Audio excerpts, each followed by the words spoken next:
तो इसी के साथ जिस तरीके से के राणा ने भी बताया है कि ये कैमरा काफी मददगार है, जहां पर सतह जमीन को खोजने में चंद्रयान-3 को मदद मिलेगी। चलिए अब अगली खबर का रुख कर लेते हैं, जहां पर बागेश्वर धाम के धीरेन्द्र कृष्ण शास्त्री कान्हा की नगरी वृंदावन पहुंचे।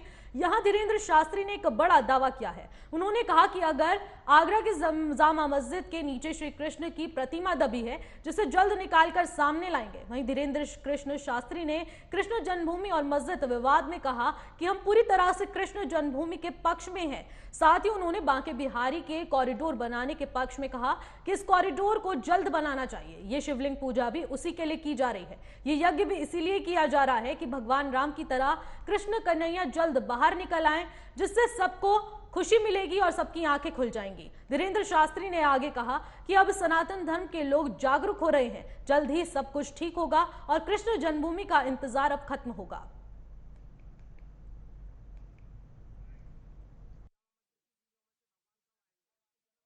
व्यवस्था गंभीर रूप से व्यवस्थित होनी चाहिए। हमारे हिसाब से तो वहाँ का जो विश्वनाथ जी के मंदिर का कार्य हुआ वैसे ही यहाँ बांके बिहारी का कार्य अगर हो जाए व्यापक रूप से भक्तों के लिए, श्रद्धालुओं के लिए अति कृष्ण भक्तों को और कितना इंतजार करना पड़ेगा? जामा मस्जिद की सीढ़ियों में से भगवान कब आएंगे? बहुत जल्दी हमारे दादा भैया लगे हैं, पूज्य ज्येष्ठ भ्राता श्री लगे हैं।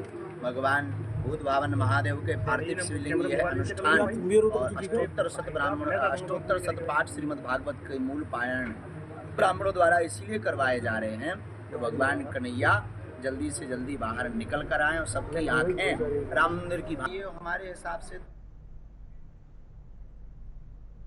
इसी खबर पर चर्चा के लिए मेरे सहयोगी जितेंद्र प्रताप सिंह में न्यूज रूम से लाइव जुड़े हुए हैं। जितेंद्र, धीरेन्द्र कृष्ण शास्त्री ने कान्हा नगरी से एक बड़ा दावा किया है और इसी के साथ वृंदावन में कई और दावे भी किए हैं। आखिरकार उन दावों की लिस्ट में सबसे पहला दावा कौन सा है? वृंदावन में पहुंचे और उन्हें एक के बाद एक लगातार ऐसे बयान दिए जिसके बाद से अब ये उम्मीद जगने लगी है सनातन धर्मियों के बीच में कि जो आगरा के जमा मस्जिद है उसकी सीढ़ियों में जो बांके बिहारी जी की, कृष्ण जी की, कान्हा जी की जो मूर्तियां जो दबाई गई है उससे कहीं ना कहीं अब उसको मुक्ति मिल सकती है। दरअसल धीरेन्द्र शास्त्री देवकी नंदन ठाकुर जी के जो रुद्राभिषेक कार्यक्रम चल रहा है पिछले काफ़ी दिनों से, उसी कार्यक्रम में वहाँ पहुँचे हुए थे और उसके बाद से कार्यक्रम के बाद जब उन्होंने मीडिया कर्मियों के सामने आए तो जब उनसे सवाल किया गया कि आगरा के बेगम साहिब जो मस्जिद है उसकी सीढ़ियों में जो केशव राय मंदिर के जो अवशेष हैं, कान्हा जी की कुछ मूर्तियों के जो टुकड़े जिसको औरंगजेब ने 1670 ईस्वी में तोड़वा करके और उस सीढ़ियों में चुनवा दिया था, उसे कब बाहर किया जाएगा?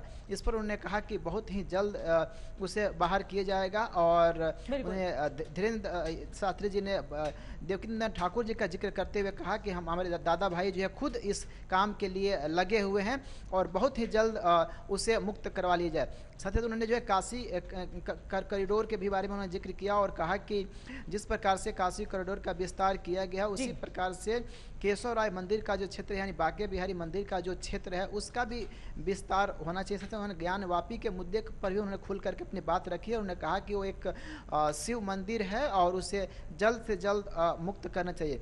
साथ ही उन्होंने जो है जो मथुरा के जो कृष्ण मंदिर है जिसके ऊपर अभी विवाद चल रहा है, कृष्ण जन्मभूमि का जो मामला है उसका भी उन्होंने जिक्र किया और कहा कि इसकी भी मुक्ति जल्द से जल्द होनी चाहिए।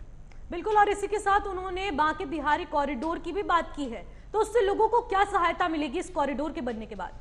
देखिए, इस कॉरिडोर को लेकर के उत्तर प्रदेश सरकार लगातार जो है इसके ऊपर काम कर रही है, क्योंकि वृंदावन की बहुत सारी ऐसी संकरी गलियां हैं, तंग गलियां हैं जिससे हो करके भक्तों को गुजरना पड़ता है और काफ़ी भारी संख्या में सालों भर वहाँ पर भीड़ आती है। तो यूपी सरकार ऑलरेडी जो है वृंदावन के डेवलपमेंट के लिए एक कॉरिडोर के निर्माण की बात खुद कही है और आज खुद उसी का जिक्र करते हुए उन्होंने धीरेन्द्र शास्त्री जी ने कहा कि इसका भी विस्तार होना चाहिए ताकि भक्तों को कोई असुविधा ना हो और विस्तार पूर्वक जो है उसे अंजाम दिया जा सके। बिल्कुल, बहुत बहुत शुक्रिया जितेंद्र तमाम जानकारी के लिए।